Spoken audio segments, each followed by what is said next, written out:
Bonjour mesdames, bonjour messieurs. Bienvenue sur le deuxième webinaire organisé par CAISA Diagonale et leurs partenaires à l'Assemblée des dirigeants des territoires, la DGCF, que nous remercions pour son implication à nos côtés. Deuxième webinaire consacré au thème des mutuelles communales, après on peut le dire, le succès du premier, à la fois sur le fond et la forme. Nous avons décidé, avec un certain nombre de collectivités, de faire partager encore une fois nos réflexions et les expériences de différentes collectivités. Voilà, donc nous commençons à 18 h, nous finirons à 19 h 30, précisément également, et un replay, hein, désolé pour le terme anglo-saxon, mais une rediffusion sera organisée sur la chaîne YouTube de CAISA, avec, pour ceux qui le souhaiteraient, également la possibilité de récupérer la présentation. Voilà. Alors, aujourd'hui, donc, nous avons l'extrême honneur de recevoir plusieurs personnes. Je vais commencer par la manière dont c'est affiché sur l'écran. Tout d'abord, Madame Emmanuelle Chambard, qui est à la fois directrice générale adjointe de cohésion sociale et culture de Valence-Romans Sud, dans la Drôme, très joli département, et qui est en plus la secrétaire générale de la DGCF, que nous remercions donc pour son implication. Monsieur Patrick Nicole Williams, qui est maire de Villefontaine, dans l'Isère, et qui, lui, est en cours de travail, hein, sur cette mutuelle communale. Pierrick Le Guérinec, qui est maire adjoint à Quimperlé, jolie ville également, que j'aime beaucoup, et qui est depuis pas mal de temps maintenant en observation, en analyse et en réflexion sur la question des mutuelles communales.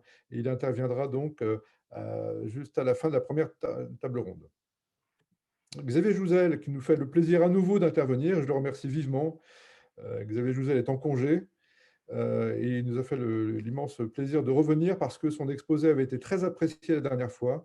Et Xavier Jouzel, avec une mutuelle, mais une mutuelle communale en place depuis 1 an et demi déjà, avec beaucoup d'innovation, beaucoup de réflexion, et je le remercie vivement pour sa présence.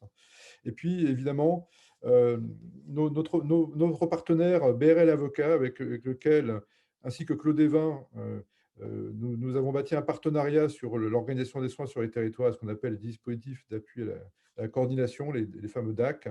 Hugo Bernard Pouillade, donc maître associé de BRL Avocat. Et puis, on va laisser la parole juste après à Frédéric Massot, notre collègue et ami, qui connaît extrêmement bien à la fois les collectivités locales, mais également la mutualité, pour avoir été directeur des partenariats d'un grand groupe mutualiste il y a pendant quelques années. Voilà. Donc, le principe, après l'intervention de Frédéric et celle de maître Hugo Bernard Pouillade, c'est que vous puissiez poser des questions au fur et à mesure dans le chat, et ces questions seront traitées, instruites, dans un ordre qui sera le plus logique possible par mes soins, et vous pourrez ainsi interroger, questionner nos amis élus ou directeurs de services des collectivités locales. Frédéric, je te laisse la parole. Bonjour à tous, merci de votre présence, tant pour les conférenciers que les auditeurs. On parle des mutuelles communales parce que c'est un sujet d'actualité.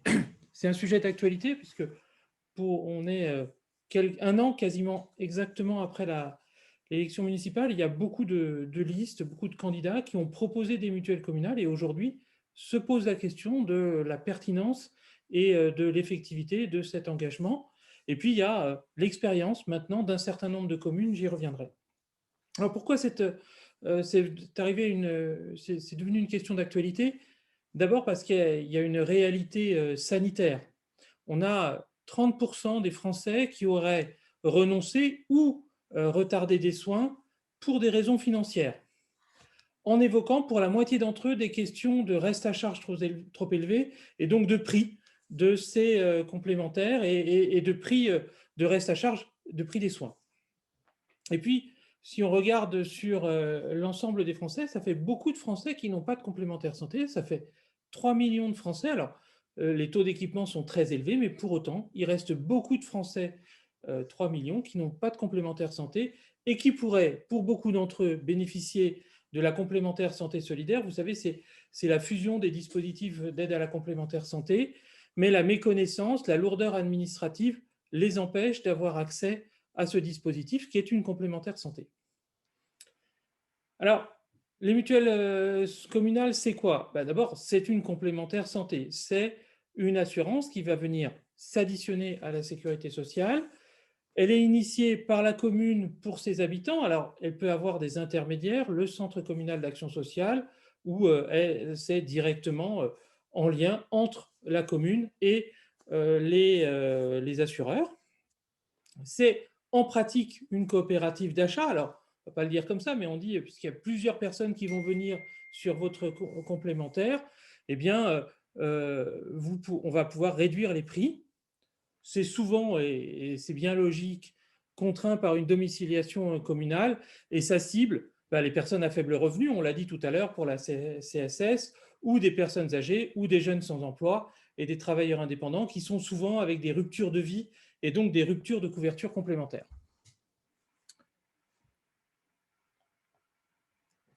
La mutuelle communale, c'est une longue tradition finalement mutualiste de ce qu'on appelait les mutuelles de village pendant très longtemps.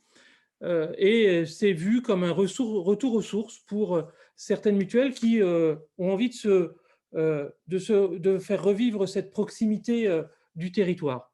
Pour autant, la notion de mutuelle communale telle qu'on l'a définie là, elle date de 2013 avec une commune à l'initiative de ce développement, Caumont-sur-Durance. Et puis, depuis 2018, il y a eu une véritable explosion de ce nombre de mutuelles communales avec, on estime, 2800 communes qui ont une mutuelle communale. Alors, c'est sur 35 000, bien évidemment. Et puis, une première ville de plus de 100 000 habitants, c'est Montreuil, qui propose pour ses habitants une mutuelle communale. Donc, je disais, il y a bien 2800 communes qui se seraient engagées dans une mutuelle communale. On utilise le conditionnel parce qu'on ne connaît pas le nombre exact. Il n'y a pas de recensement d'accords des mutuelles communales. Et puis, les choses sont très polymorphes.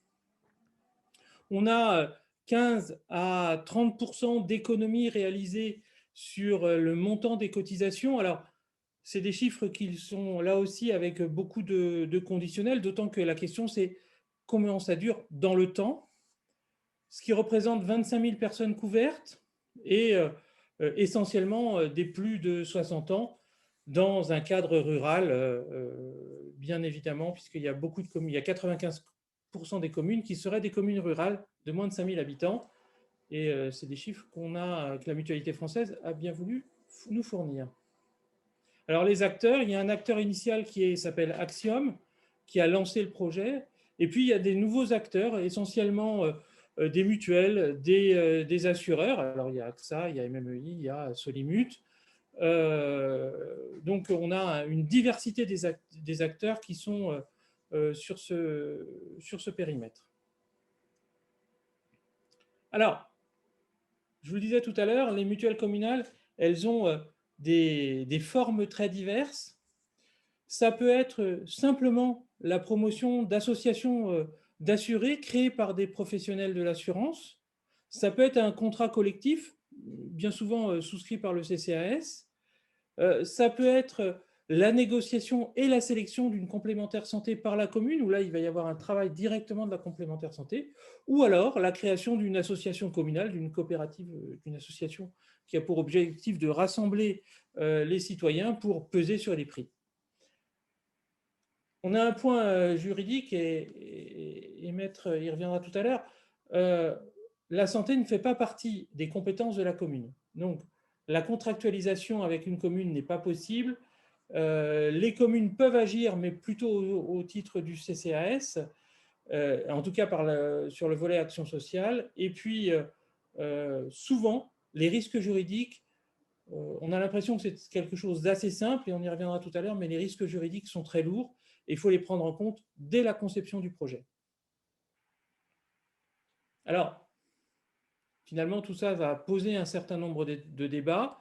C'est est-ce réellement un apport pour les citoyens, et notamment les citoyens les plus fragiles? Point d'interrogation. Quelles sont les conditions, alors en particulier juridiques, mais pas uniquement, elles peuvent être politiques aussi, de mise en place sur le territoire, elles peuvent être liées aussi à la présence ou pas de professionnels de santé. Est-ce que ça facilite réellement l'accès à la santé sur votre territoire? Et puis, est-ce que ces mutuelles communales sont pérennes économiquement? Est-ce qu'elles vont pas, à un moment ou à un autre, proposer des cotisations trop élevées? est-ce que les évolutions législatives font qu'elles ont encore un espace, notamment avec ce qu'on appelle le 100% santé. Vous savez, c'est les contrats qui ont été proposés par le président de la République pour garantir une prise en charge, notamment de l'optique et de l'audition. Et puis, dernière question, qui est une question très importante, quel est le statut juridique à la fois de la relation qu'on peut avoir avec la municipalité, entre la municipalité et l'assureur, et entre la municipalité et les citoyens. Alors, nous, on accompagne les collectivités qui s'interrogent sur l'opportunité, sur les scénarios qui sont envisagés, sur le calendrier, le planning. On les accompagne aussi si elles sont décidées à mettre en place une mutuelle, que ce soit pour l'évaluation des options retenues, le plan de travail ou l'encadrement de la démarche. Et puis, pour celles qui ont déjà mis en place une mutuelle et qui veulent savoir comment ça se passe, bien on peut évaluer les choses et adapter les dispositifs à la situation actuelle et évaluer. Voilà, merci beaucoup, Frédéric Massot.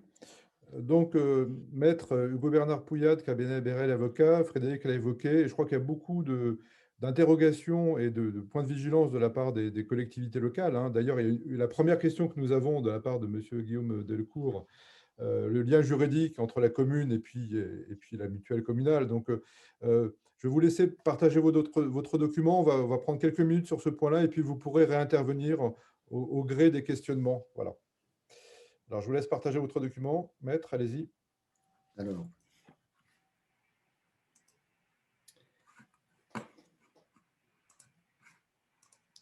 est-ce que vous voyez le… C'est parfait. C'est parfait. Alors, merci beaucoup et bonjour à tous. Un point juridique, effectivement, il y a beaucoup de questions qui sont soulevées par ces mutuelles municipales. Je vais vous proposer 3 points, en fait, qui sont 3 interrogations. D'abord, c'est ce qu'a commencé à dire Frédéric Massot. Quel est le fondement, en fait, de cette action sociale municipale? Le premier élément, et on va voir que la question, elle se pose beaucoup entre l'intervention de la mairie, qui est une intervention sociale, mais qui, en fait, est une intervention sociale dans un secteur économique. Et c'est là qu'on a une première interrogation juridique et une première problématique qui est intéressante et qu'il faut avoir présent à l'esprit. La deuxième question, ça va être, on a un peu divisé les types d'actions des mairies. Premier type d'action, l'information et le référencement de mutuelles.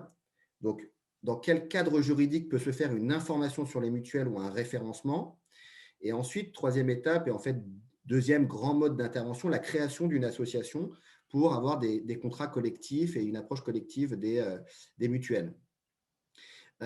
Alors, fondement de l'action sociale et municipale.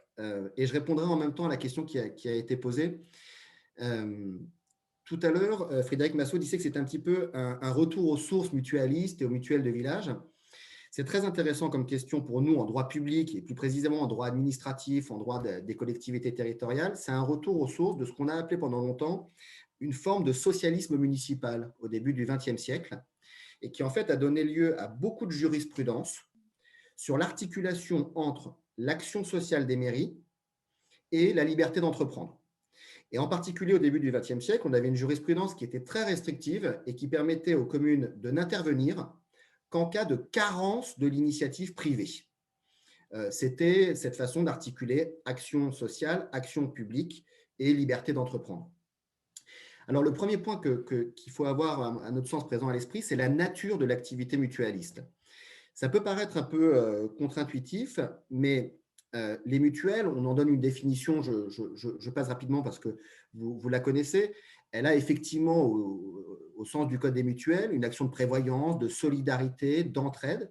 Et cependant, la Cour de justice de l'Union européenne, qui en 1991 s'appelait encore la Cour de justice des communautés européennes, dans une décision Höfner, a bien qualifié cette action mutualiste, et le Conseil de la concurrence en France aussi en 2003, comme une activité économique. Et en fait, on sait que le droit de l'Union européenne a une approche plus large de la notion d'activité économique que l'on pouvait l'avoir en France.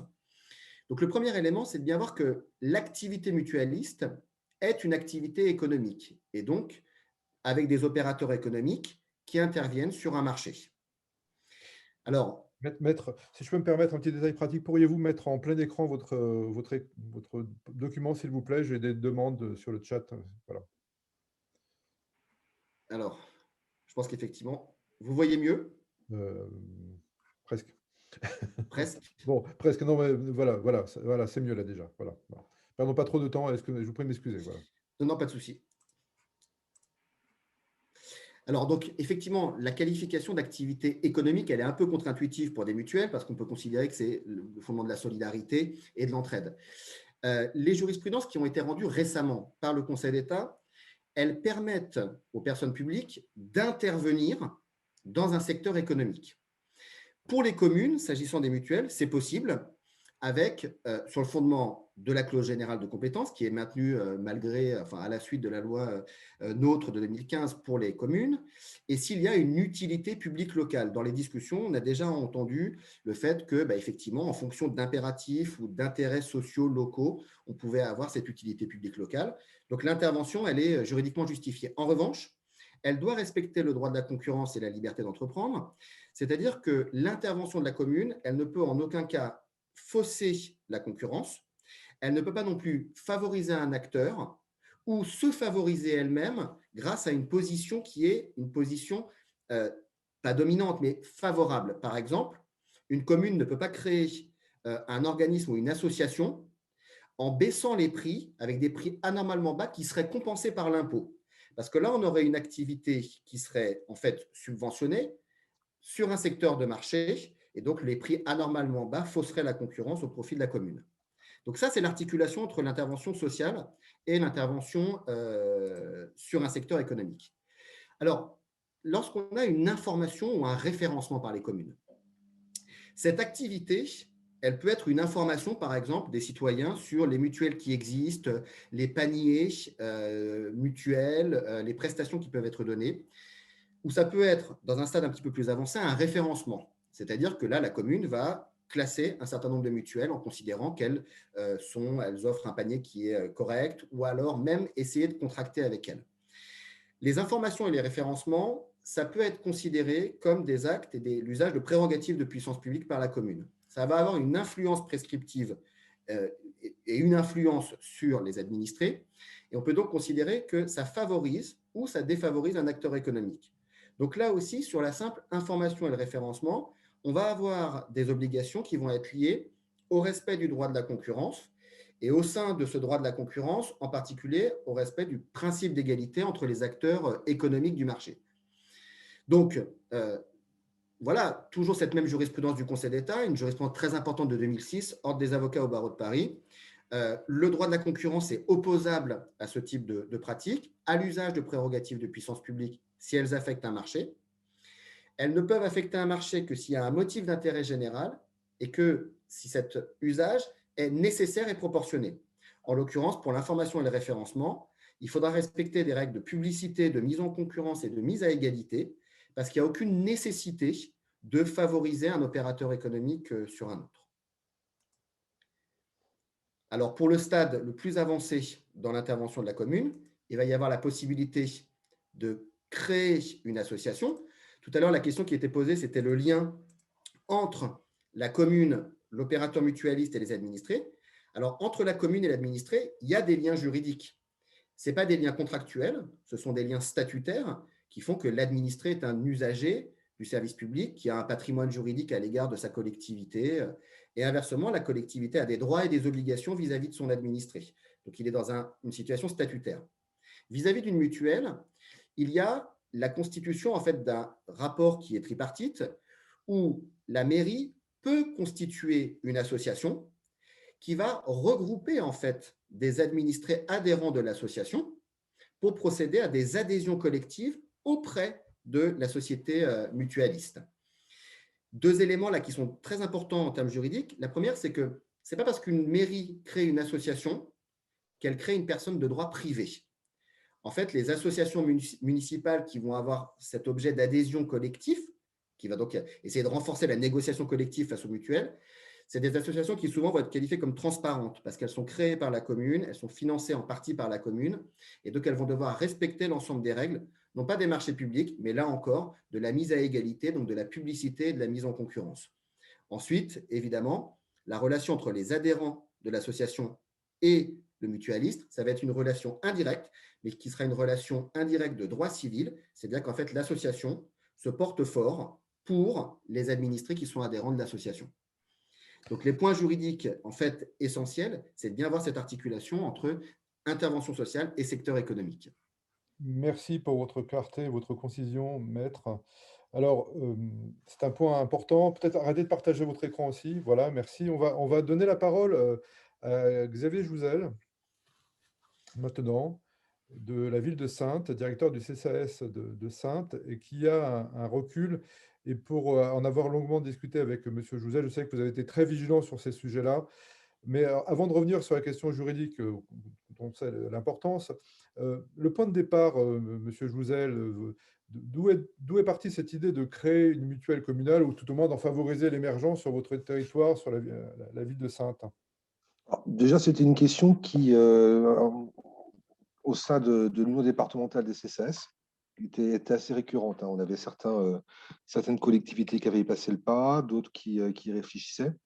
Donc, je dirais que c'était déjà c'était un sujet sur lequel voilà, on a échangé pas mal entre directeurs du CCAS du département de Charente-Maritime.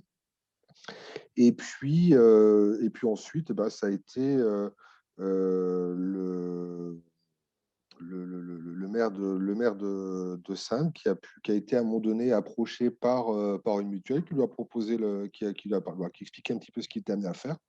Puis du coup, une commande de sa part, on a été amené à voir justement les différents modes de contractualisation ou de relation qui pourraient exister pour pouvoir aller un petit peu plus loin. Et très rapidement, effectivement, on a eu des alertes concernant les risques juridiques et le fait qu'il fallait essayer d'être à la fois prudent et bien borné et précis sur ce qu'on souhaite établir comme relation. Les populations concernées, celles sur lesquelles vous avez estimé qu'il y avait un besoin, quelles étaient ces populations et quels étaient les besoins prioritaires auxquels vous avez souhaité répondre au travers de la mise en place de cette mutuelle communale? Alors, nous, il y avait la cible, et puis il y a le résultat qui ne correspond pas complètement tout à fait. C'était ma On question. avait ciblé les personnes âgées, on avait ciblé aussi, c'est à l'époque des Gilets jaunes, c'est-à-dire, à l'époque, c'était le CMU, il y avait le complémentaire de santé solidaire qui allait se mettre en place.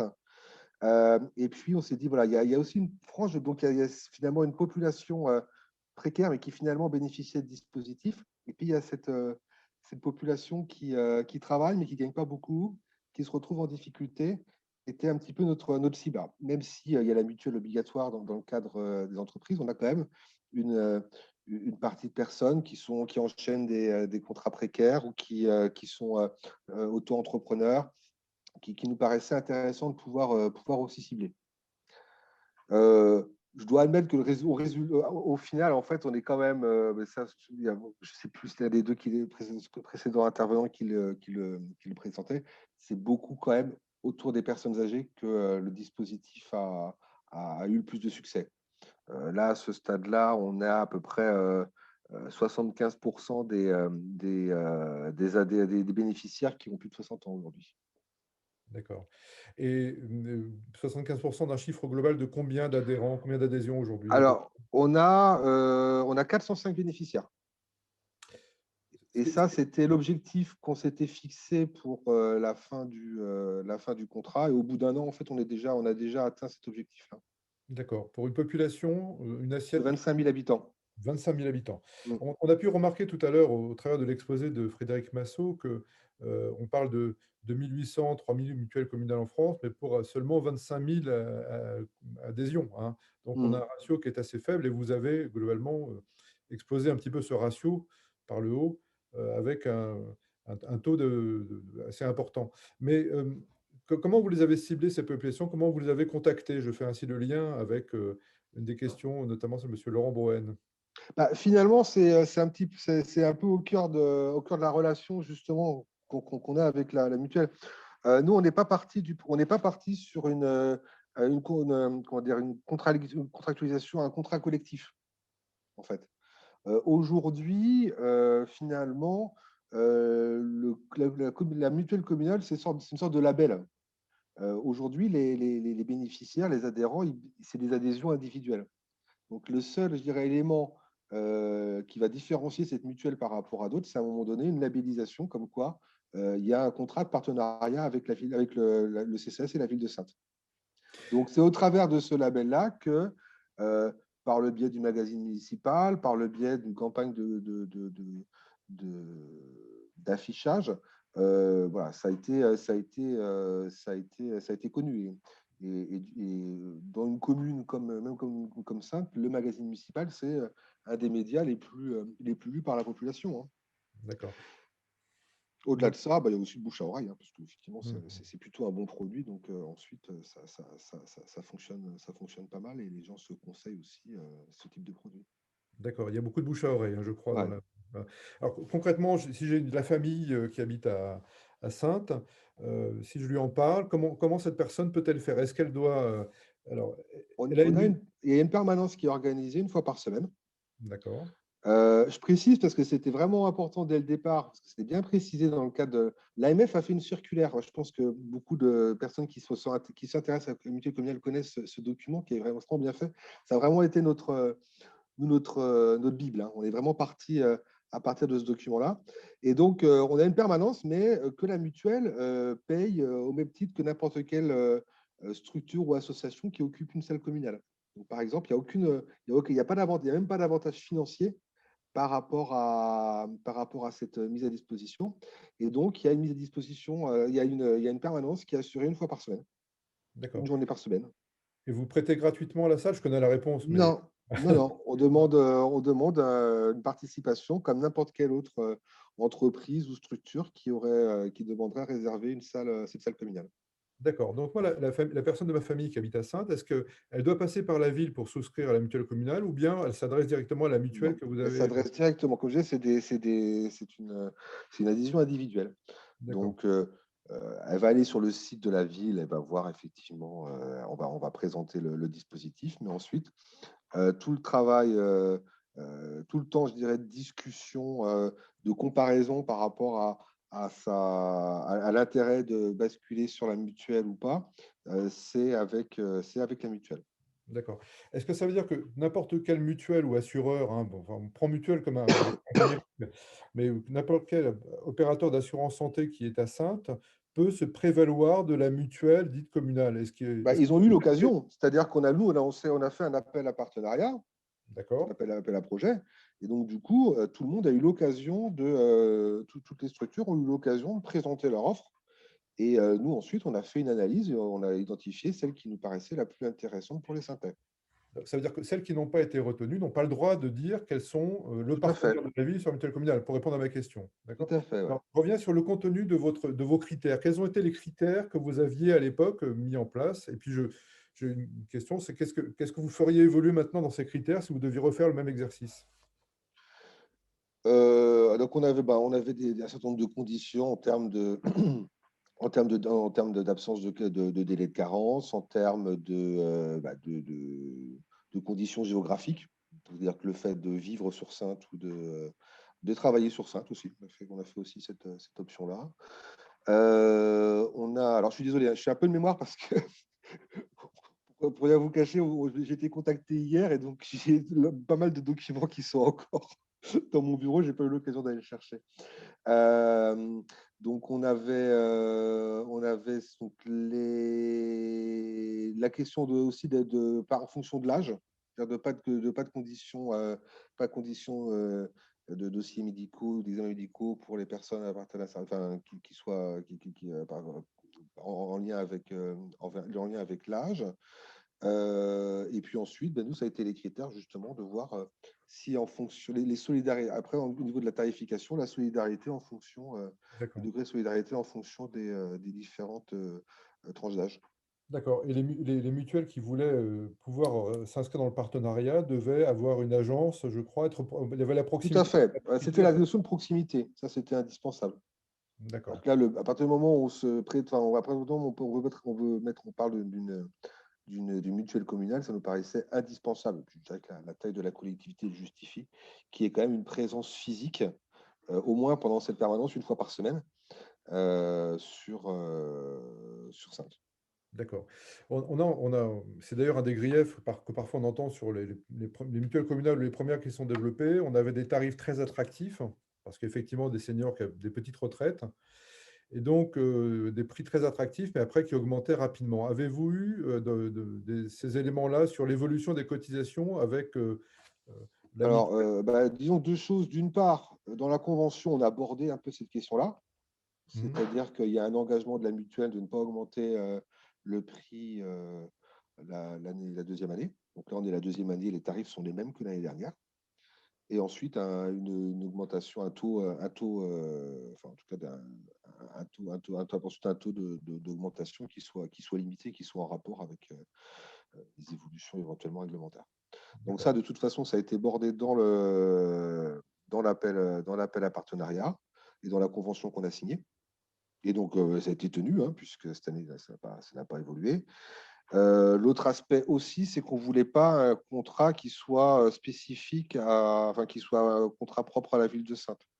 Quand je vous disais, voilà, quand monsieur le maire m'a sollicité, enfin, m'a demandé de travailler là-dessus, on s'est renseigné, on a eu aussi l'occasion d'échanger avec une collectivité qui a eu une mauvaise expérience en ayant travaillé avec un courtier en assurance. Et donc, exactement le scénario dont vous parliez, c'est-à-dire première année, c'est pas cher du tout, puis ensuite ça explose, et puis ensuite, finalement, il n'arrive pas à rentrer dans ses frais, donc il lâche l'affaire. Et donc, du coup, on se retrouve avec des personnes qui se retrouvent vraiment en difficulté. Et même si contractuellement, la mairie n'était pas plus engagée que nous, il n'empêche que, voilà, à un moment donné, c'est un mutuelle communale, donc c'est monsieur le maire qu'on va voir et à qui on lui demande de trouver une solution. Oui. Donc, c'était aussi important pour nous voilà, travailler avec une mutuelle qui puisse avoir qui soit pas sur un contrat groupe simple, mais qui soit sur une garantie mutualisée beaucoup plus large. D'accord. Et le nom de la mutuelle, vous pouvez l'indiquer, parce que Mutualia. c'est Mutualia, hein, Mm. Mutualia, d'accord. Très bien, Monsieur Jouzet, c'est très concret. Je crois que c'est vraiment, ça répond à beaucoup d'attentes, hein. On a beaucoup de questions sur le côté. On y reviendra tout à l'heure. On va passer la parole à Monsieur maire Nicole, le maire de Villefontaine, Monsieur Nico Williams. Alors vous êtes dans un stade un petit peu en amont, puisque vous êtes en train d'y réfléchir, voire un peu plus que cela, Monsieur le maire. Expliquez-nous. Alors, nous avons dépassé le stade de la réflexion parce que le mois dernier, nous avons organisé une réunion où nous avons invité l'ensemble des acteurs mutualistes du secteur et l'association Axiom, qui est un acteur, quand même, comme le disait Frédéric Massot tout à l'heure, un acteur important du secteur. Et puis, cette réunion, c'était une réunion d'échange pour recueillir un petit peu leurs sentiments, voir comment ils abordaient ce sujet, certains avec je dirais un peu un peu de recul, et d'autres en se posant effectivement toutes les questions qui ont été débattues jusqu'à présent dans votre webinaire. Et puis, c'était l'occasion pour nous aussi de voir comment nous allions aborder ce sujet avec la population. Alors, c'est un engagement de mandat, bien entendu, qui est issu d'une réflexion du mandat précédent où j'ai été interpellé directement par certains de mes administrés qui me demandaient si je pensais mettre en place une mutuelle communale parce qu'effectivement, les difficultés qu'ils pouvaient rencontrer par rapport à toutes ces questions tarifaires ou ces questions d'exclusion par rapport à leur âge ou un passé médical, etc. Et il se trouve que j'ai dans l'opposition un président de mutuelle et nous avons échangé sur le sujet. Je me suis dit que c'était effectivement une bonne idée de le mettre en place. Alors là, nous en sommes, nous, au stade de cette rencontre avec les acteurs. Nous avons envoyé à l'ensemble des habitants de la commune, c'est-à-dire grosso modo 8000 boîtes aux lettres, puisque nous avons un peu plus de 19 000 habitants sur la commune, un questionnaire, alors qui était ciblé principalement sur les 62 ans et plus, Mais ça, c'est pour nous donner déjà un panel de départ. Ce n'est pas exclusif et ce n'est pas restrictif. C'était pour voir un petit peu quelle était l'appétence de la population pour le sujet. À ce jour, et donc le questionnaire est parti il y a 3 semaines maintenant, nous avons à peu près 200 réponses, ce qui est pas mal du tout si on considère qu'on est juste sur cette population des 62 ans et plus. Parce qu'effectivement, la particularité de notre ville, c'est que c'est une ville extrêmement sociale. Nous avons 67% de la population au global qui est une population sociale. J'ai 67% de logements sociaux sur la commune, avec une concentration de 80% en centre-ville. Donc une population qui est très attentive à ces sujets. Moi, je n'ai pas ciblé effectivement que les retraités, je pense, mais ça a été dit aussi par Frédéric Massot tout à l'heure, on a aujourd'hui tous les commerçants, les travailleurs indépendants, les jeunes, sans emploi, qui ont terminé leurs études, qui n'ont plus forcément accès à une mutuelle étudiante et qui n'ont pas encore accès à une mutuelle parce qu'ils ne sont pas dans le monde du travail. Enfin voilà, malheureusement, j'allais dire, la cible est beaucoup plus vaste qu'on ne pourrait le penser. Nous allons être sur le courant du mois de mai dans la collecte et l'analyse de l'ensemble de ces réponses. Et puis, au mois de juin, nous pourrons lancer l'appel à projet auprès des acteurs qui, d'ici là, nous auront fait part de leur intérêt ou non suite à la réunion que nous avons eue au mois de mars. Voilà. Et tout cela devrait nous amener à sélectionner un partenaire d'ici l'été avec un objectif de mise en place de la mutuelle à la rentrée de septembre ou octobre. On n'est pas figé sur une date, on préfère prendre le temps parce qu'il y a effectivement encore tout un tas de questions qui se posent et qui ont déjà été évoquées dans les échanges qui viennent d'avoir lieu. Alors, merci, monsieur le maire. Alors, je tiens à remercier d'ailleurs le directeur général de Radiance, Emmanuel Durand, qui c'est grâce à lui que vous êtes là. Et bon, voilà, j'apprécie beaucoup sa démarche. Il dit, bah, on a entendu parler d'une collectivité qui a une démarche très construite. Il m'a dit, tu devrais l'interroger. Voilà, donc merci. Ouais, c'est vrai qu'on se connaît bien avec Emmanuel. Donc, Voilà, merci à Emmanuel Durand, qui pose d'ailleurs, qui donne une remarque tout à l'heure aussi que vous voyez dans le chat sur l'évolution des cotisations. On y reviendra après. Monsieur le maire, il y a plusieurs questions qui reviennent là-dessus d'ailleurs. Que mettez-vous dedans? Est-ce que c'est une complémentaire santé, j'allais dire lambda, pour pas dire bateau, avec de l'optique, du dentaire, une mutuelle dite très classique, ou est-ce que vous mettez des choses qui sont liées à de la prévention, à des services? Et je sais que là-dessus, la ville de Saintes a réfléchi avec Mutualia à une époque pour faire de la prévention, meilleure alimentation des citoyens, meilleur accès à la santé sur le territoire. Est-ce que vous avez enrichi pour aller au-delà des forfaits classiques qu'on peut trouver, optique, dentaire, audioprothèse et autres? alors, on y a pensé, on n'est pas encore abouti sur ce sujet parce que là, pour le coup, je pense que ça va dépendre beaucoup du retour du questionnaire parce qu'on a effectivement posé ces questions dans le courrier qui a été adressé à nos administrés pour voir quelles étaient leurs attentes par rapport à une mutuelle communale. Et est-ce que c'était effectivement, qu'est-ce qui les ferait changer pour une mutuelle communale? Est-ce que ce sont simplement des questions tarifaires? Est-ce que ce sont des questions de couverture? Est-ce que ce sont des questions effectivement d'apport complémentaire par rapport à des attentes justement en prévention, où on parlerait plutôt de bien-être et de santé, mais qui serait lié à tous les aspects classiques de la mutuelle, parce que le besoin initial, il est quand même là. Je pense que c'est le retour du questionnaire qui nous aiguillera là-dessus. Le directeur de notre CCAS est quelqu'un qui connaît bien ces sujets aussi, M. Hervé Perrault, puisqu'il travaille sur ce sujet des mutuelles communales, lui, depuis 2013. Il avait monté tout un dossier. Et c'est lui, d'ailleurs, qui m'a dit, lorsque j'ai dit, allez, il faut qu'on se lance là-dedans, il m'a dit, OK, monsieur le maire, mais faites très attention, il y a de multiples pièges, et c'est ce qui est ressorti également des propos de votre avocat, maître Pouillot. Voilà, on n'est pas encore abouti sur ce sujet, mais la réflexion est ouverte. D'accord. Vous avez fait le choix de sélectionner un opérateur. Comme Saintes, on avait la ville de Lopéret, pas très loin de Quimperlé, qui avait fait le choix, elle, de laisser évoluer deux opérateurs sur le territoire, ceux qui avaient d'ailleurs des agences pas très loin, hein, de la ville de l'Opéret. Donc là, vous avez pris la décision de recommander, de référencer, hein, je fais attention au terme, un opérateur à l'issue de votre sélection. C'est bien ça. Alors, on n'a pas fait le choix pour l'instant, puisque c'est sur l'appel à projet qu'on va se déterminer. C'est en fonction des réponses qu'on va avoir des nombreux partenaires.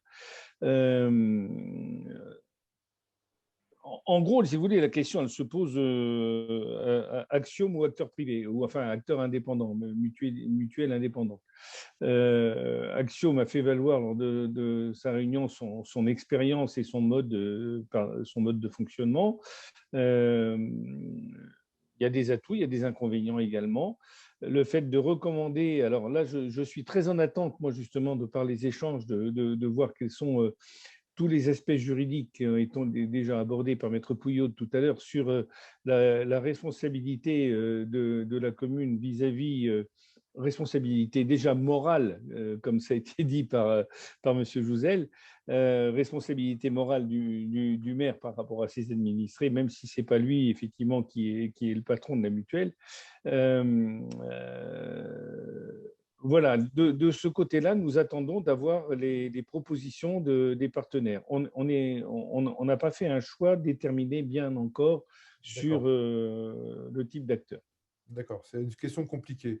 Par contre, on a réfléchi, c'est une question compliquée, on aura un certain nombre d'exigences en termes de critères qui font que peut-être qu'on n'aura pas de candidat à la finale. Villefontaine, combien d'habitants 19 000, un peu plus de 19 000 habitants aujourd'hui. Bon, vous êtes une commune quand même de taille significative. Il y a 94 inscrits aujourd'hui. J'avais fait l'analyse, 65% de collectivités locales dans l'auditoire aujourd'hui. Plus de la moitié sont des collectivités de moins de 5 000 habitants. Vous voyez, plus de la moitié. Ça veut dire que pour se doter des compétences en interne et autres sur ces sujets, c'est quand même pas évident. Il faut s'y connaître d'abord en droit public quand même, un petit peu, un minimum. Il faut s'y connaître en assurance santé, en mutualité, enfin en mutuelle. Hein, et c'est un sujet en réalité assez compliqué. Hein. Et donc, quand on doit cumuler deux sujets, ça s'explique bien aujourd'hui qu'il y a beaucoup de collectivités locales qui sont un petit peu perdues, hein, pour ne pas être plus trivial dans l'expression, sur ce sujet. Et on peut noter aussi, il faut le souligner, qu'il y a une démarche commerciale assez intense de certains acteurs qui vont voir des petites collectivités locales. Hein. Ça a été le cas pour beaucoup d'entre vous, hein, qui assistaient à cet échange, soit des assureurs, des mutuelles ou des courtiers qui parfois se présentent sous la forme d'associations et qui, face à cela, en fait, sont un petit peu démunis quand même. Hein. Et c'est vrai que quand on vous dit, voilà, il y a 30% de renoncement aux soins parce qu'on n'a pas une bonne mutuelle, etc., c'est pas facile de s'y retrouver. Moi, ça fait 25 ans que je travaille dans le secteur, si vous permettez ce commentaire. C'est pas toujours évident, hein, de démêler tout cela, le bon grain de livret dans tout cela. Donc, je crois que votre démarche extrêmement structurée, elle est aussi permise par le fait que vous avez quand même plusieurs dizaines, enfin quelques dizaines de milliers d'habitants. Et ça, quand même, je pense que c'est une aide. Et c'est aussi pour ça qu'on fait ces webinaires, d'ailleurs, parce que beaucoup des petites collectivités locales, j'en connais une Haute-Savoie, je souligne, et je salue amicalement Françoise Jacquier de la ville de Combloux, eh bien, c'est vraiment pas facile. Hein. Donc, ces échanges ont pour objectif de s'y retrouver. Alors, Madame Emmanuelle Chambard, merci Monsieur le maire. On reviendra de toute façon sur les questions. Il y en a beaucoup sur le côté. On reviendra vers vous. Madame Emmanuelle Chambard, merci sous votre casquette secrétaire générale de la DGCF, hein, d'être présente et puis d'avoir soutenu cet échange. Vous êtes aussi directrice générale adjointe de Valence Roman dans la Drôme. Alors, votre intervention est peut-être un petit peu plus courte parce que vous, finalement, vous avez décidé de ne pas y aller. Expliquez-nous quelle a été la genèse de votre réflexion. Déjà, préalablement, bonjour à tous. Préalablement, c'est vrai qu'on parle beaucoup de mutuelles communales et c'est vrai que nous, aussi bien au niveau de la DCF, au niveau que de l'agglomération, au niveau de Valence Roman Agglo, on est en intercommunalité. Donc, du coup, on est un peu, pas qu'on n'est pas allé, c'est qu'on est allé, mais un peu sans la démarche que vous avez abordée là, avec la recherche de savoir notre risque, s'il fallait qu'on fasse un appel d'offres, tout ça. En fait, on a été démarché. Au niveau de l'agglomération, on a été démarché en disant, voilà, les argumentaires qui ont été développés, on s'est dit, les élus se sont dit, pourquoi pas aller là-dessus, parce que ça peut apporter quelque chose aux habitants du territoire. Mais ce que je sens vraiment un portage réel et sans la démarche que vous avez abordée de présentation, de savoir ce qu'on voulait, quelles prestations on proposait, tout ça, en disant plutôt, bah, vous pouvez présenter votre offre, on fait un certain nombre de permanences et vous pouvez ouvrir ça. Donc ça, on l'a fait en juin 2019 et jusqu'à l'été 2020, puisque on est tombé en pleine période de Covid.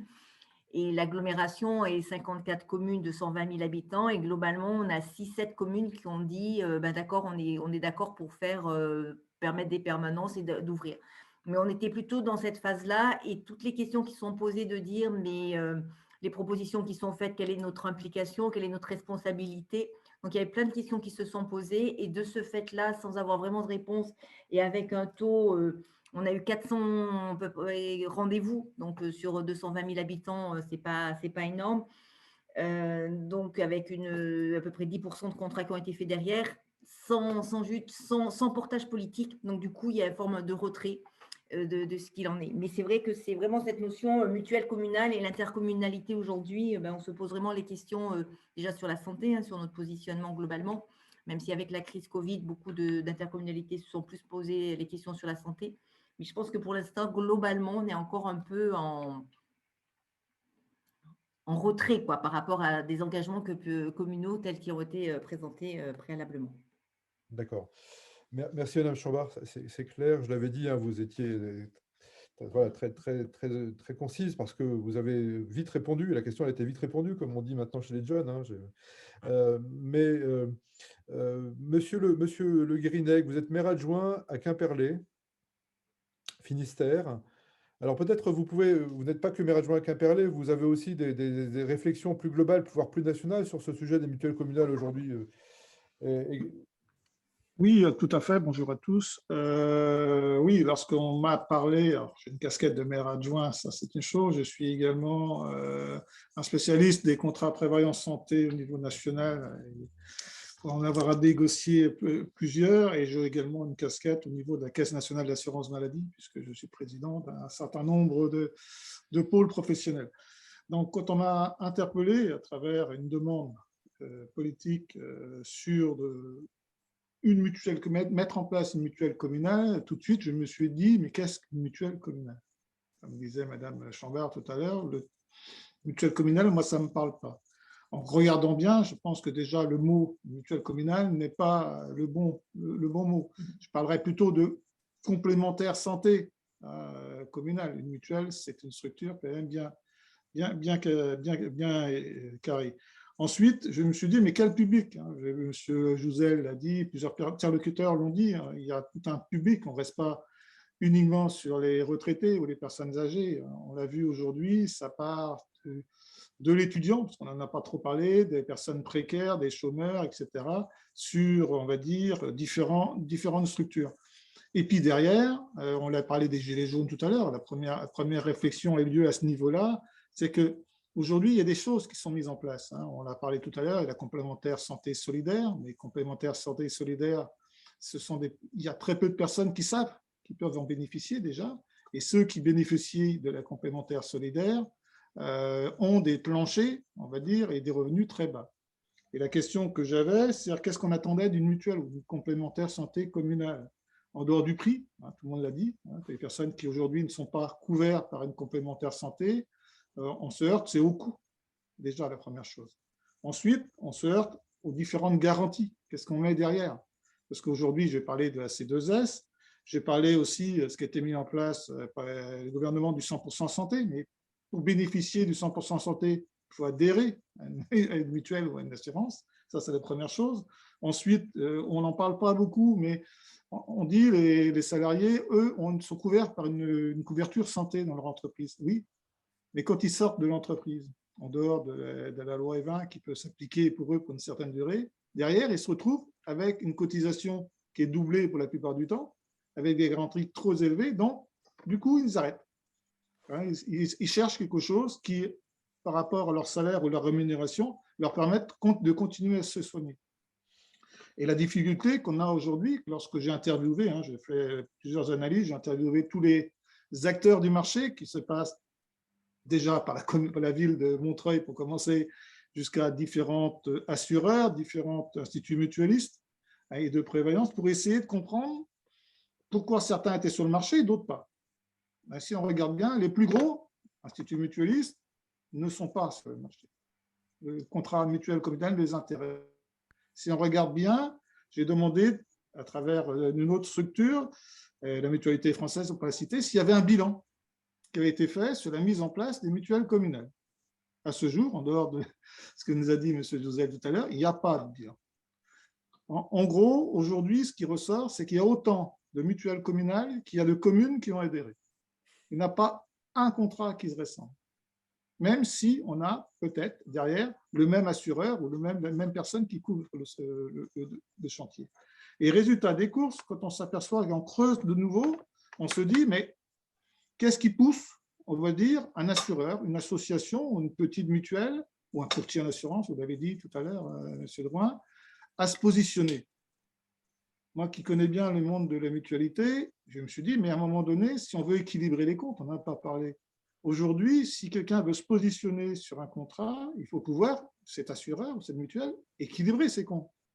Si aujourd'hui, on propose un coût, on va dire, bas, hein, pour rentrer dans un contrat, derrière les garanties de fait, malheureusement, hein, ce sont des garanties de bas niveau, ce que je peux appeler de bas niveau, légèrement au-dessus du 100% santé.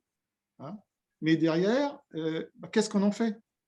Et il y a beaucoup de questionnements. Et comment fait un assureur, quel qu'il soit, pour équilibrer ses comptes? Mais c'est très simple. Hein.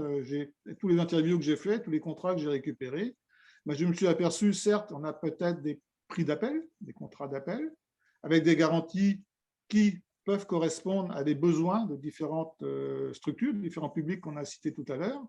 Mais derrière, c'est le revers de la médaille. C'est-à-dire que lorsqu'on est en tant que commune, en tant que facilitateur, on a parlé de ça, on n'est pas acteur proprement dit du contrat ou de la mutuelle communale, eh ben, l'assurance et autres proposent, malheureusement, ou heureusement s'il y a une demande particulière, ce que j'appelle des prestations complémentaires, ce qui fait de fait augmenter le tarif. Et c'est pour ça qu'aujourd'hui, j'ai regardé une commune qui est proche de la nôtre, Landerneau, au pas la citer, qui a mis en place une mutuelle communale, hein, qui a demandé de faire un petit bilan. Il y a quand même beaucoup de personnes qui, au bout d'un an, résilient leur contrat, puisque aujourd'hui, ils se retrouvent avec des situations, on va dire, de cotisation assez élevées ou des offres qui ne correspondent pas à leurs besoins. Et voilà un petit peu ce que j'ai tiré déjà des premières analyses que j'ai faites. Et puis, on m'a toujours dit, la première chose que j'avais entendue, c'était une bonne idée de mettre en place une mutuelle communale. Et pour moi, c'est une fausse bonne idée. Parce que le périmètre, on va dire, aujourd'hui, la commune, il ne faut pas la citer, n'est pas le bon périmètre. Si on veut rentabiliser, si on fait venir des gros instituts mutualistes ou assureurs, il faut que le périmètre soit beaucoup plus large. C'est-à-dire, on parle de territoire, Madame Chambard parlait d'intercommunalité tout à l'heure, mais on peut parler de département, voire de région. J'ai interpellé certains responsables de région ou de département pour savoir s'ils pouvaient être intéressés. Parce que l'intérêt majeur, c'est en dehors du cadre, c'est de faire un contrat collectif, on va dire par rapport à un département ou une région ou un territoire, mais avec adhésion individuelle, qui permettrait, on va dire, à des assureurs, quels qu'ils soient, de pouvoir équilibrer à travers la solidarité intergénérationnelle dans les contrats, leurs contrats de demain. Et malheureusement, aujourd'hui, même si tout le monde a de bonnes idées, ce que je leur demande, c'est d'être innovants. Hein. Je continue à creuser avec eux pour que demain, à Quimperlé, on soit peut-être, ou comme d'autres villes, une ville pilote sur ce domaine, ou le département du Finistère, ou la région Bretagne, mais ça, on verra par la suite. Donc, j'arrête là, parce que sinon, je pourrais continuer des heures. Oui, non, mais vous êtes intéressable et très calé sur le sujet. On a eu l'occasion d'en parler très longtemps ensemble. Hein. Je crois que vraiment, peut-être que pour explication de texte, pour certaines collectivités qui sont moins férues que vous hein, sur le domaine de l'assurance, des contrats collectifs, parce que vous êtes un pro pour une grande institution hein, que vous représentez sur cette discussion-là, c'est plus la base est large, plus la mutualisation est possible. Et donc, c'est-à-dire plus les aléas qui sont liées à une forte consommation de quelques individus va peser sur le reste des cotisations. D'accord? Et donc, plus vous avez une base large, plus vous limitez les risques et voilà, d'augmentation des cotisations. Et donc, il est clair que, et en plus, il faut avoir des populations variées avec des revenus et surtout des états de santé variés. Si vous n'avez que des mutuelles, une mutuelle dans laquelle il n'y a que des personnes âgées, dont on sait très bien que les prévalences des maladies chroniques est plus importante, eh bien, vous allez avoir mécaniquement, hein, il ne faut pas avoir fait Polytechnique pour comprendre cela, que mécaniquement, des gens qui consomment beaucoup ensemble, et donc les cotisations doivent augmenter.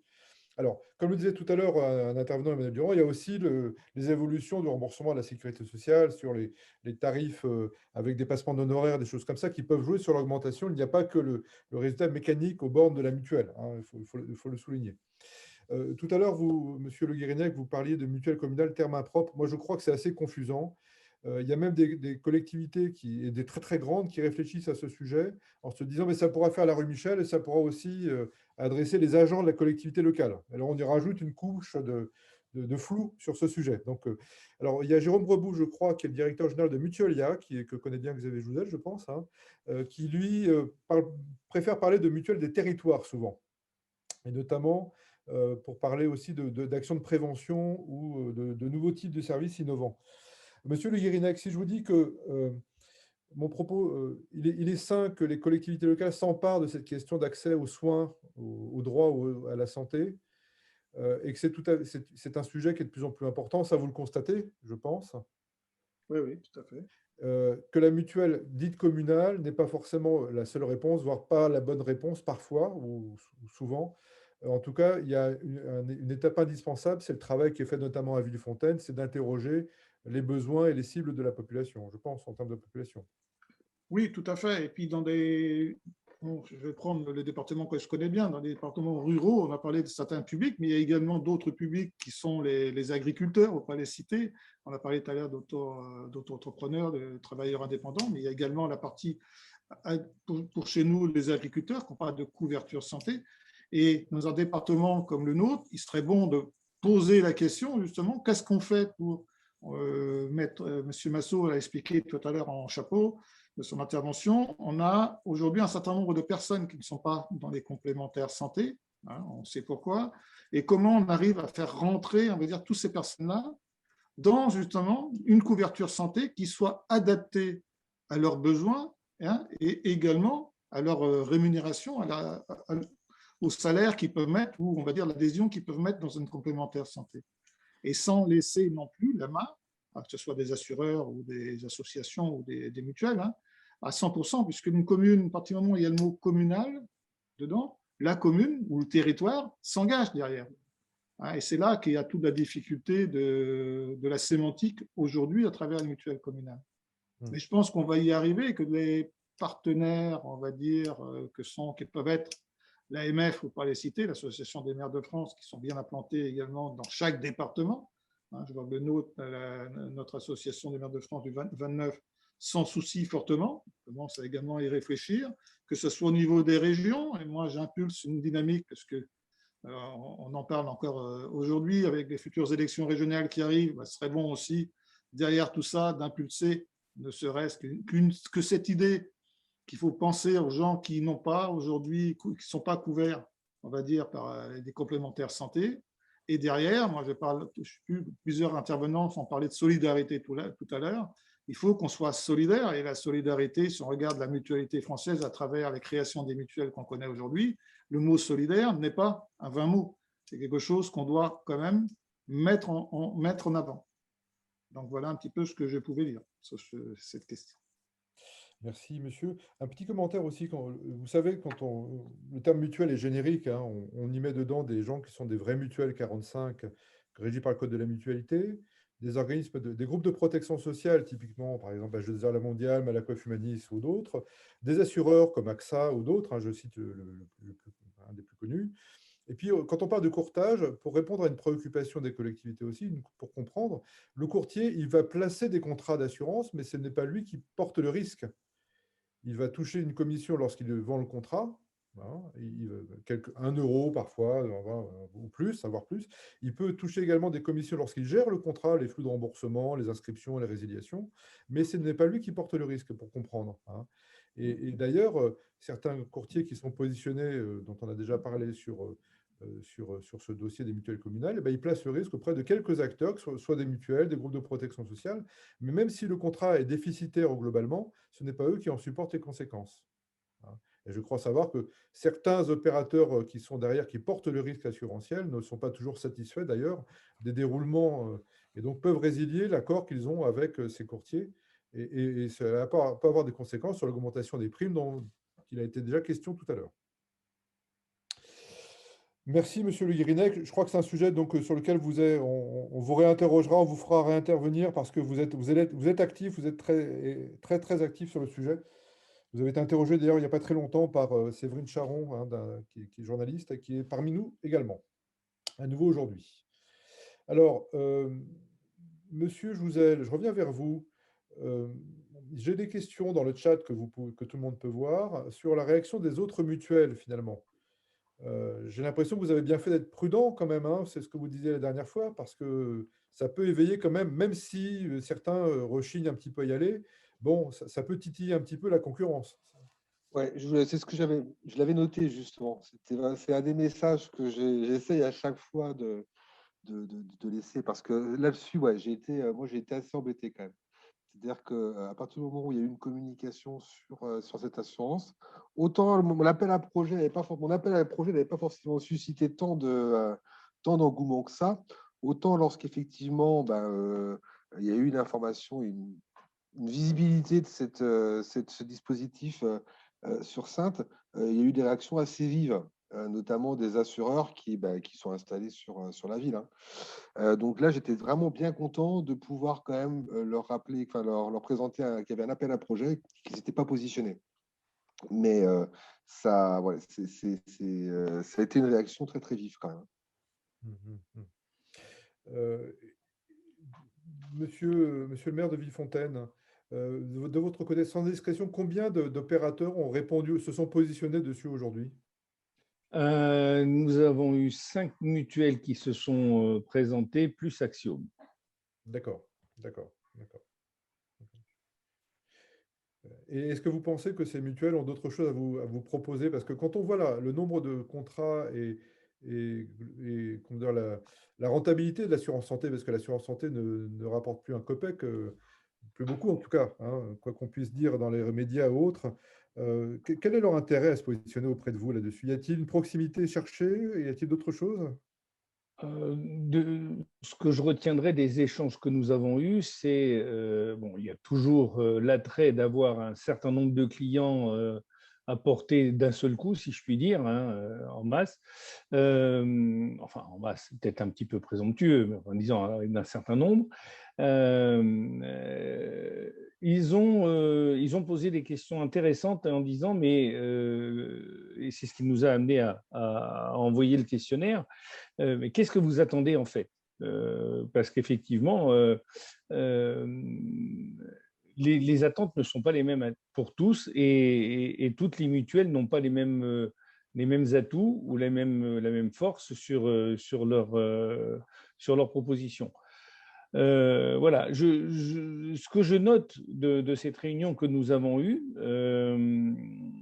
c'est qu'au départ, il y avait certaines réticences qui pouvaient me laisser penser, et là ça va faire sourire Emmanuel, je pense, mais qui pouvaient laisser penser qu'il ne ferait pas de proposition. Et en fin de réunion, j'ai plutôt eu l'impression que tout le monde aurait quelque chose à dire. D'accord. Alors, on peut noter, hein, Monsieur Le Guérinec, quand même, on en a parlé ensemble, c'est que même du côté des grands organismes d'assurance santé, mutuelle ou autres, il y a un petit changement de ton quand même. On se rend compte que finalement, cette question des mutuelles communales, et on voit que les collectivités locales s'emparent de plus en plus des questions d'accès à la santé, d'accès aux soins ou aux droits, et finalement, c'est peut-être une très bonne question, en tout cas, c'est une préoccupation. On n'a pas envie d'évacuer d'un revers de main cette question-là. J'ai l'impression quand même on a envie de s'y réintéresser un petit peu. Est-ce que je me trompe? Non, vous avez entièrement raison. Pour en avoir rencontré, échangé, interviewé certains d'entre eux au niveau national, Ils avaient mis un peu de côté, on va dire, cette niche, mais aujourd'hui, à travers justement l'enjeu sanitaire, la crise sanitaire que l'on connaît, les difficultés, on l'a vu à travers la problématique des étudiants et d'autres publics, aujourd'hui, c'est un sujet. Et le sujet, ils sont prêts à rentrer, on va dire, dans la réflexion. Ils ne sont pas prêts en plus tout de suite à s'investir, hein, mais à y réfléchir fortement et d'essayer de trouver la bonne solution. Et Maître Pouilleau l'a dit tout à l'heure, au niveau juridique aussi. Comment pouvoir mettre en place, on va dire, un contrat collectif adhésion individuelle par un grand groupe mutualiste dans une commune ou dans une agglomération. Ça, c'est la question aujourd'hui. Et ça, malheureusement, comme l'a dit M. Jouzel, et j'ai la même Bible que lui, c'est-à-dire les documents de l'AMF sur le sujet, il y a beaucoup de questions juridiques qui se posent et très peu de réponses. Hein. Vous nous avez donné certaines, mais qui mériteraient d'être approfondies. Et les grands instituts mutualistes se disent oui, mais on ne voudrait peut-être pas être le premier. Il vaut mieux que ce soit notre collègue qui s'y colle, ou que derrière, on a un partenariat ou un travail conjoint avec un département, avec une ville test ou des villes test, ou d'une région. C'est-à-dire que le périmètre est intéressant, puisque là, sans prendre trop de risques financiers, il pourrait assurer, on va dire, des personnes, des publics qu'on a cités tout à l'heure, sans mettre en péril non plus, on va dire, leur structure commerciale, parce qu'à un moment donné, on parle bien de commerce. Mais c'est vrai que c'est une piste qu'ils ont en tête et qu'ils ont envie de voir arriver assez rapidement. Parce que c'est une niche, mais une niche quand même intéressante. Comme le dit Emmanuel Durand dans le chat, vous pouvez voir sa remarque, hein, c'est normal que les collectivités locales s'intéressent de très près, et d'autant plus vrai avec cette actualité, hein, sur la question de l'accès aux soins et à la santé. Comment faites-vous le lien avec les structures de type maison de santé pluriprofessionnelle, hein, les fameuses MSP ou les centres de santé municipaux ou départementaux que vous pouvez avoir sur le territoire? Comment faites-vous le lien avec la mise en place des communautés professionnelles territoriales de santé, les fameuses CPTS, vous savez, qui se développent à grands pas en France? Et faites-vous le lien d'abord avec cela, parce que quand on parle d'accès à la santé, c'est aussi accès avec grâce aux professionnels de santé locaux, le pharmacien, le médecin, les infirmières, infirmières.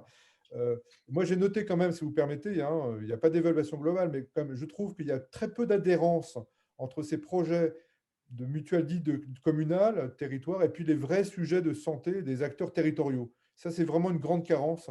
Je ne sais pas comment vous réagissez par rapport à mon propos. Madame Chambard, je vous vois acquiescer. Oui, enfin, je pense que globalement, c'est vrai qu'il n'y a pas tellement de lien pour l'instant sur cette notion entre les mutuelles communales et la santé. Enfin, c'est vrai qu'en intercommunalité, après on parle des départements, tout ça, mais c'est vraiment des sujets neufs et qui prennent une acuité, et que je pense qu'au fil des années qui sont devant nous, il va y avoir une prise en compte sur un territoire plus global qu'uniquement sur les communes, même si c'est une échelle importante de proximité. Mais je pense que vraiment, pour pouvoir apporter des solutions plus globales, l'intercommunalité devrait intervenir là-dessus. Mais pour l'instant, par rapport à votre réponse entre mutuelle communale et la santé, avec les autres approches, nous, ça n'a pas été vu avec le même lien, quoi, la même acuité. Si vous permettez ce commentaire d'expert là-dessus, je trouve qu'il y a des problématiques de santé publique qui émergent très très fortement en ce moment au niveau local, avec une carence en matière sur la santé mentale, notamment la faible présence de spécialistes libéraux. Bon, la mutualité, par exemple, M. Baudet, président de la mutualité française, d'ailleurs du groupe Vive, a annoncé récemment que la mutualité allait rembourser des consultations en psychologie dans certaines limites. Je pense que c'est intéressant aussi d'essayer de voir comment les gens qui prétendent positivement à être opérateurs de mutuelle communale peuvent aider aussi le territoire à compenser l'énorme ravage de problèmes de santé mentale qu'il y a aujourd'hui. Peut-être, hein, si vous permettez cette réflexion. C'est d'ailleurs un des points qu'on a évoqué avec M. Le Guérinec, puisque ces échanges, hein, il s'agit plutôt de construire positivement de nouvelles pistes plutôt que de critiquer. C'est toujours très bien de construire, mais c'est encore mieux d'essayer de progresser. C'est bien le sens de ces échanges, de ces webinaires que nous faisons.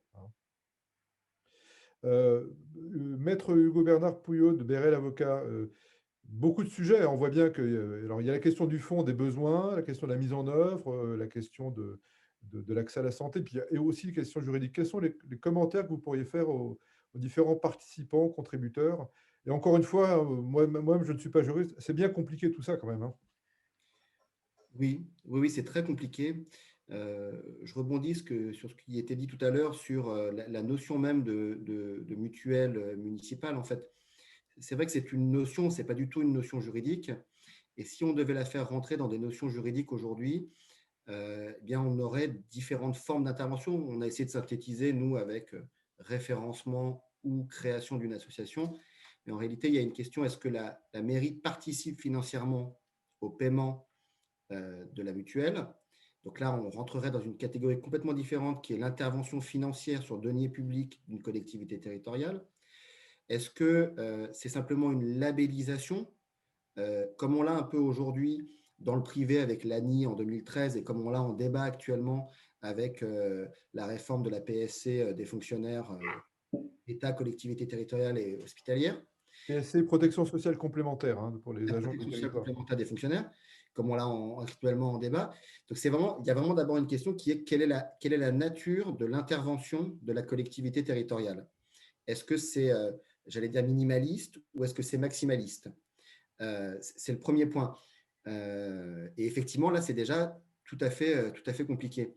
Le deuxième point, je ne voudrais pas que le droit public paraisse empêcher ce type de mouvement parce que c'est quand même extrêmement important. Je serais un peu malheureux pour ma matière, qu'elle soit une matière handicapante pour les innovations politiques. En réalité, il y a vraiment cet impératif qui est aujourd'hui imposé à toutes les personnes publiques, qui est de respecter la concurrence entre les acteurs économiques. Et d'ailleurs, il y a beaucoup de questions sur la responsabilité de la collectivité. Qu'est-ce qui se passe si je commets une illégalité? On pourra en dire un mot, mais il y a vraiment cet impératif de respecter la concurrence libre et non faussée entre les acteurs.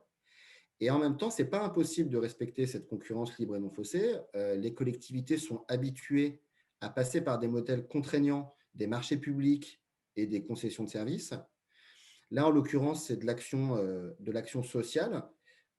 Définir, il y a beaucoup de questions sur ça aussi, définir les critères, comme le disait Monsieur le maire, consulter sa population, avoir des critères objectifs qui collent à l'intérêt local, ça ne me semble pas impossible et ça me semble être déjà très protecteur en fait juridiquement de la démarche. Parce que non seulement vous définissez bien l'objet, ensuite vous définissez bien la procédure, vous mettez une procédure de publicité et de mise en concurrence, vous pouvez sélectionner un opérateur, 2 ou 3 qui vont être référencés. Eux sont libres d'être candidats. Vous pouvez après laisser les administrés libres individuellement d'adhérer ou non. Donc, je trouve qu'il y a des pistes qui sont tout à fait possibles. Et en termes de responsabilité, là, je tiendrai plutôt un propos un peu aussi rassurant parce que ce n'est pas du contentieux pénal. C'est-à-dire que là, on ne va pas engager la responsabilité du conseil municipal ou du maire parce qu'il a cette initiative politique notoire, transparente. Ce n'est pas le terrain. Donc, on sera devant le juge administratif éventuellement parce qu'on a un assureur ou une mutuelle évincée, si elle a candidaté, qui ne sera pas contente économiquement.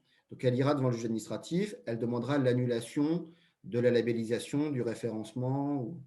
Donc, éventuellement, on aura ce risque-là, mais c'est un risque administratif. Ça va pas, je trouve que ça ne doit pas décourager les initiatives. Et d'ailleurs, on a aussi des procédures aujourd'hui qui permettent de déminer un petit peu le terrain juridique. Il n'y a pas de rescrit qui existe sur cette question-là, mais en l'occurrence, plus on en parle, plus ça devient un sujet connu, notoire et abordé juridiquement, sur lesquels peuvent se prononcer des magistrats administratifs, des avocats. Moi, à titre universitaire, ce sont des thématiques qu'on a aussi sur l'action économique des collectivités territoriales. Donc, je veux dire, c'est très bien d'avoir déjà ce débat-là parce qu'en fait, c'est déjà un élément de notoriété juridique. On commence à en parler et à voir un petit peu les réponses qu'on a. Donc, voilà. Et juste un dernier élément sur Madame Chambard, vous parlez de l'intercommunalité. Effectivement, je comprends très bien la position que vous avez pu adopter puisque l'interco reste sur le fondement en fait, de l'établissement public, donc du principe de spécialité. Et là, effectivement, il y a une recherche d'adéquation entre la compétence de l'interco et l'intervention sociale ou sanitaire. Là, ce n'est pas aujourd'hui directement possible. Les communes peuvent avoir cette démarche-là sur le fondement de la clause générale de compétences et en s'appuyant sur un CCAS. Les départements ont une compétence sociale, mais je suis d'accord, il y a vraiment une question d'adéquation avec la compétence de la collectivité.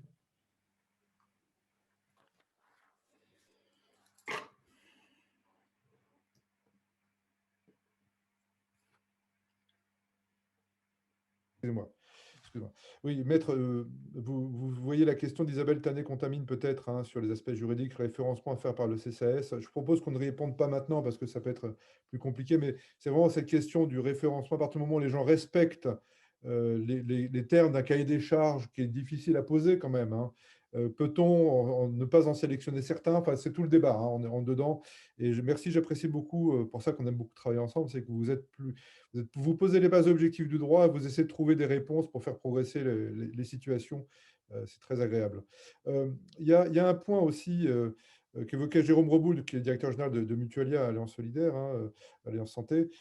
C'est la mutualisation, et ça rejoint ce que vous disiez à l'instant, c'est-à-dire que plus il y a de communes qui jouent le jeu, avec les intercos notamment, pourquoi pas le département ou la région, et plus il est facile de maîtriser les risques techniques liés au contrat. Hein, c'est le sens du propos. Cette question de la mutualisation, Monsieur Le Guérinec, je me retourne vers vous.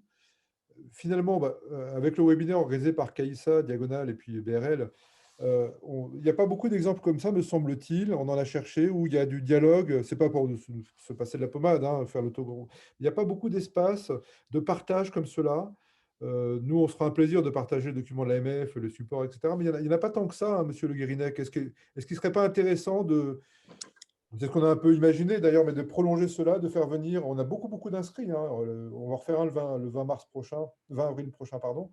Il y a beaucoup d'intérêt, je pense, à partager les expériences. On a eu la chance d'avoir à nouveau M. Jouzel cette fois-ci, mais des gens qui ont mis en place avec une évaluation, une démarche d'évaluation telle que Sainte l'a fait, il n'y en a pas tant que ça. Est-ce que ça ne vaudrait pas le coup dans les recommandations, les résolutions, d'aller vers cela? Si, bien sûr, et je suis d'accord avec vous sur le fait qu'il n'y a pas, en dehors de ce webinaire, de structures qui parlent des mutuelles communales. Chaque commune, dans un premier temps, interpelle leur association des maires de France pour avoir un petit peu d'informations, mais il n'y a pas d'échange. Hein. Moi, je suis très content. Lorsque j'ai commencé à travailler sur le sujet, j'avais appris par justement une personne que j'interviewais qu'il y avait eu un webinaire la veille sur le sujet. C'est le premier webinaire que vous l'avez eu. Donc, c'est comme ça que j'ai pris, on va dire, le chemin, la route en marche. Et ensuite, moi, je suis là et je suis très intéressé par ce qu'a dit M. Jouzel, ce qu'a dit M. le maire et Mme Chambard. Justement, il faut un endroit où il y a des échanges de bonnes idées, hein, des bonnes idées, de bonnes pratiques.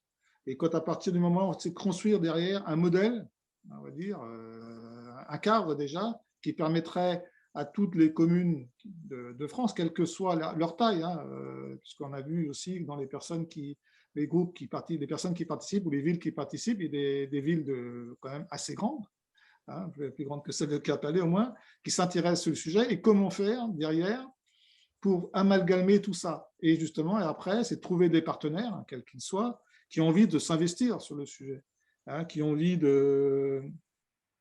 d'aller de l'avant. Et dernier point, et c'est là-dessus que je finirai peut-être mon interview, c'est qu'on a un problème au niveau des communes, hein, et la nôtre en particulier, c'est la partie communication. On n'en a pas trop parlé, mais aujourd'hui, tout ce qui est mis en place, que ce soit le C2S, 100% santé ou d'autres, hein, très peu de personnes sont au courant de leurs droits. On parlait de CCAS, bon, c'est la porte d'entrée, ce sont les CCAS pour commencer, mais il n'y a pas que. Vous avez parlé des maisons France Service. Ben demain, il faut qu'absolument que les maisons France Service, lorsqu'ils reçoivent des administrés, en parlent de tout ce qui existe déjà, et derrière, pouvoir, peut-être, un jour, proposer, on va dire, de se diriger vers telle ou telle mutuelle dite communale ou complémentaire santé communale, ou des structures qui leur permettent justement de rentrer de nouveau dans le cercle de la complémentaire santé pour pouvoir se soigner correctement. Le partage, et ça revient à plusieurs reprises, et c'est François Jacquet notamment qui l'a dit, mais d'autres l'avaient dit avant, le questionnaire, hein, monsieur le maire de Villefontaine, monsieur Nicole Williams, très intéressant pour que si vous pouvez, on vous donnera les coordonnées de madame Jacquet notamment et des autres, hein, tous ceux qui voudraient avoir un exemplaire de votre questionnaire, demandez-nous, on transférera vos coordonnées à monsieur le maire de Villefontaine, monsieur Patrick Nicole Williams, qui vous transmettra les éléments. Je sais que Combloux notamment réfléchit à un questionnaire, on a eu l'occasion d'en reparler. Euh, Questionnaire sur les attentes de la population, le contexte, qui ne suffit pas forcément, on le voit bien, il y a d'autres choses à intégrer, mais en tout cas, c'est un élément, c'est une pierre fondamentale sur ce chemin.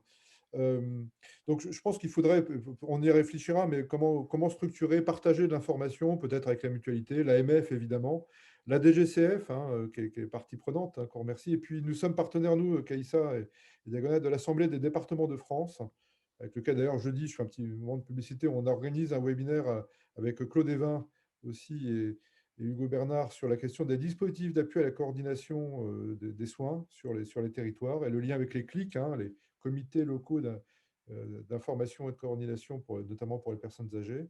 Donc on est partenaire ADF et je crois que, comme ça a été évoqué, il y a des départements qui le mettent en place aujourd'hui, hein. Je crois que la Nièvre a décidé de mettre en place une mutuelle communale, le Loiret, sous peut-être une erreur de ma part. Beaucoup y réfléchissent et c'est peut-être aussi un moment de construction, de co-construction entre territoires, collectivités locales et départements. Monsieur le maire, souhaitez-vous, il nous reste 10 minutes, avoir quelques commentaires, quelques questions. Ça vous évoque peut-être quelques questions, quelques enseignements, tous ces échanges? Alors, écoutez, je vous remercie, moi, de m'avoir invité à participer à ces échanges parce que j'ai entendu des choses qui suscitent en moi des questions que je ne m'étais pas posées jusqu'à présent. Donc, se pose effectivement la question, bien entendu, de la pérennité des offres. Vous avez dit tout à l'heure, je crois que c'est Monsieur Le Guérinec ou Monsieur Jouzel qui l'ont dit, des tarifs attractifs la première année et qui augmentent très fortement l'année suivante. Alors, nous envisageons, mais je ne sais pas si c'est une bonne idée, je livre ça à la sagacité de tous vos panélistes. Nous, on envisage de donner par convention un contrat de 3 ans avec engagement donc du partenaire à ce que les prix soient bloqués pour 3 ans. Et au bout de cette période de 3 ans, on referait une consultation, quoi, quelque part, pour essayer de garantir à tous les administrés une stabilité, justement, dans les prix. Ça suppose quoi? Ça suppose qu'on ait effectivement un nombre potentiel de clients, entre guillemets, suffisamment intéressant pour que le partenaire y retrouve son compte. C'est ce qu'a dit Monsieur Le Guérinec tout à l'heure, hein. Il faut que le bilan soit positif à la sortie pour le partenaire.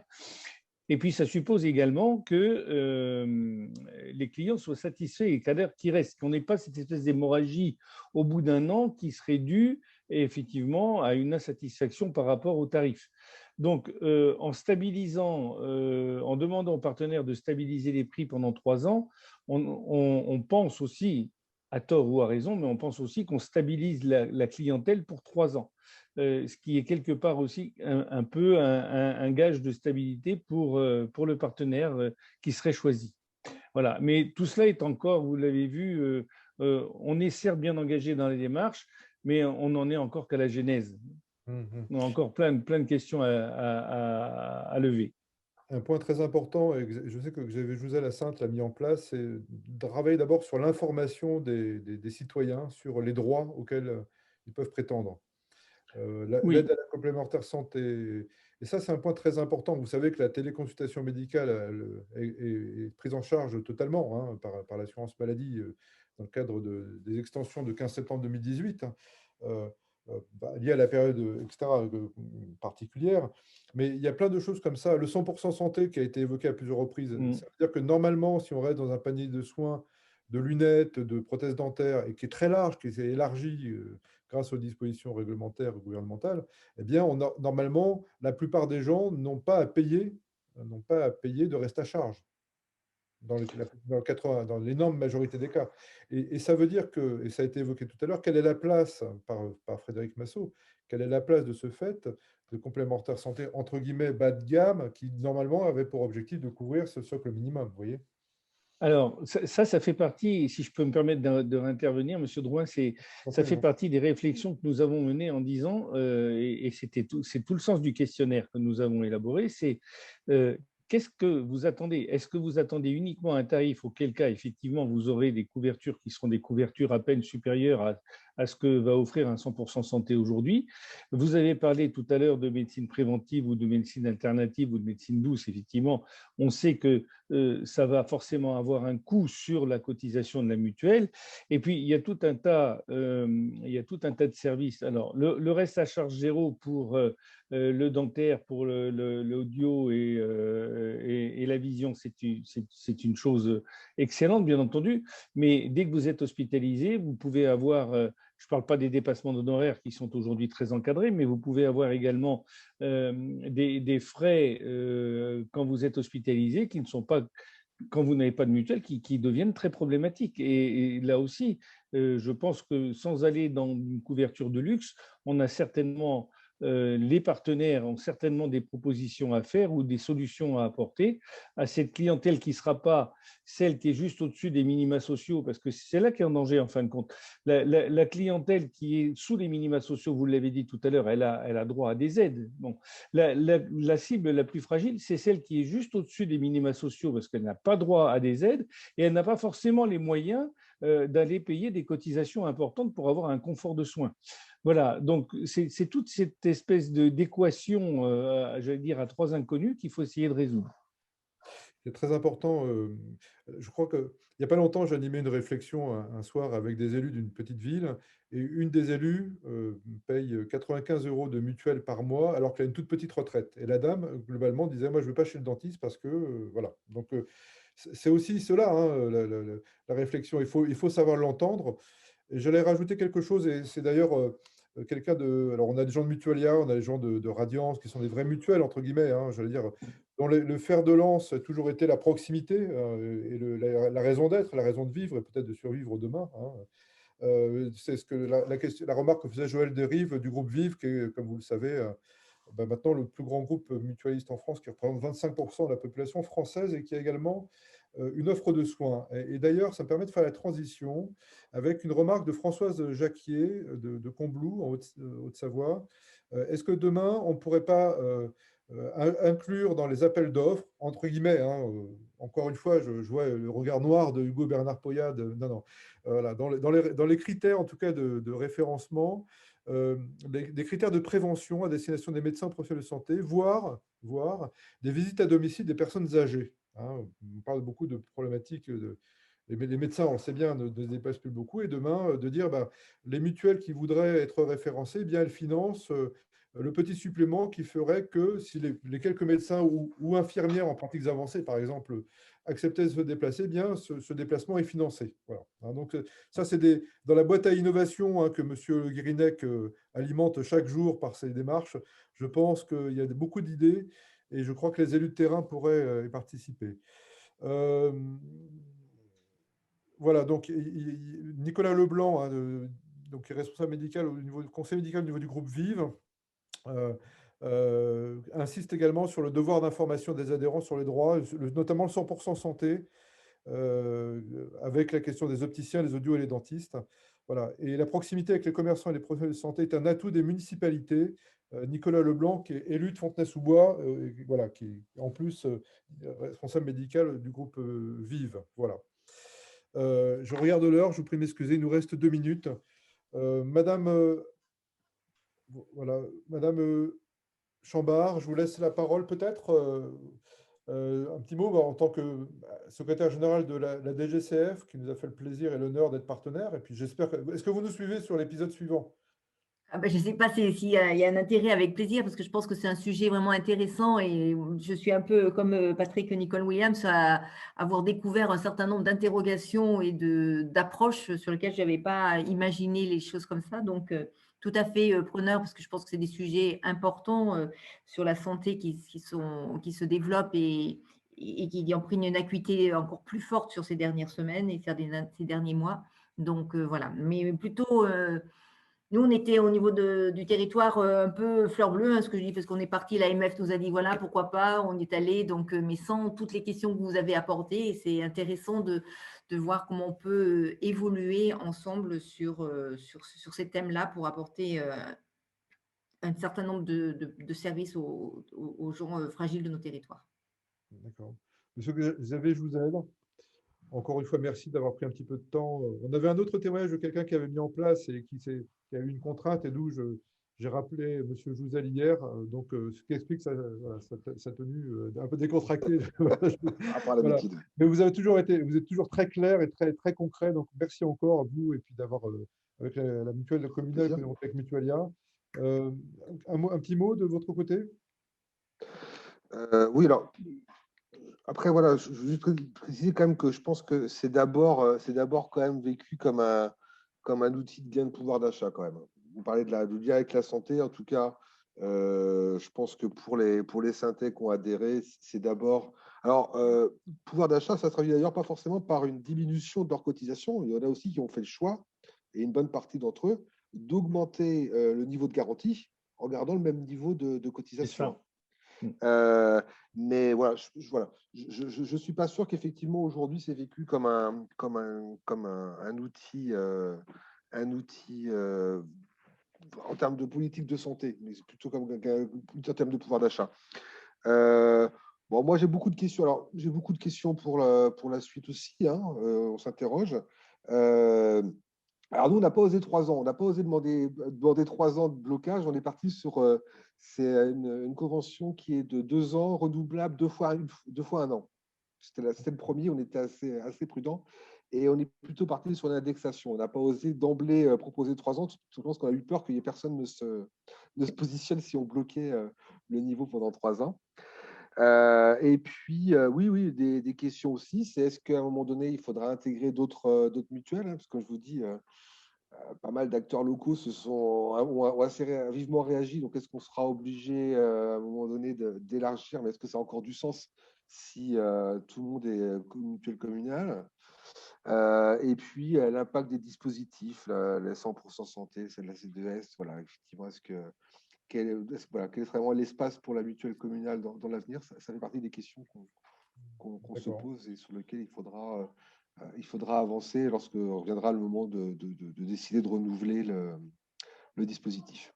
Bon, bah écoutez, il est 19h30. Alors, Calissa Diagonal et BRL Avocat vous remercient. Hein, c'est très riche, très dense. Je crois que beaucoup ont appris aussi. Bah, nous, on apprend aussi à votre contact. Hein. Alors, évidemment, la question, c'est… Ça met en évidence ce besoin de partage auquel on est prêt, nous, à contribuer, à continuer à contribuer, hein, avec M. Le Guirec notamment. Je crois qu'il est bien parti pour favoriser ces échanges. Et puis, bah, il y avait une question tout à l'heure, comment peut-on être accompagné? Bah, on se met à votre disposition, tant sur les aspects de fond de ces sujets, d'articulation avec la santé, les cotisations, et évidemment les questions juridiques, on est à votre disposition. Je ne vais pas faire des discours pro domo trop importants, mais de façon très souple et circonstanciée, on pourra vous aider. Voilà. Écoutez, merci beaucoup, mesdames, merci beaucoup, messieurs. Un grand merci. Si j'étais en physique, j'applaudirais les intervenants par leur intérêt, leur transparence et puis leur dynamique. Merci beaucoup. À très bientôt. Au revoir. Au revoir. Bonsoir à toutes et à tous. Au revoir. Au revoir. Merci, au revoir.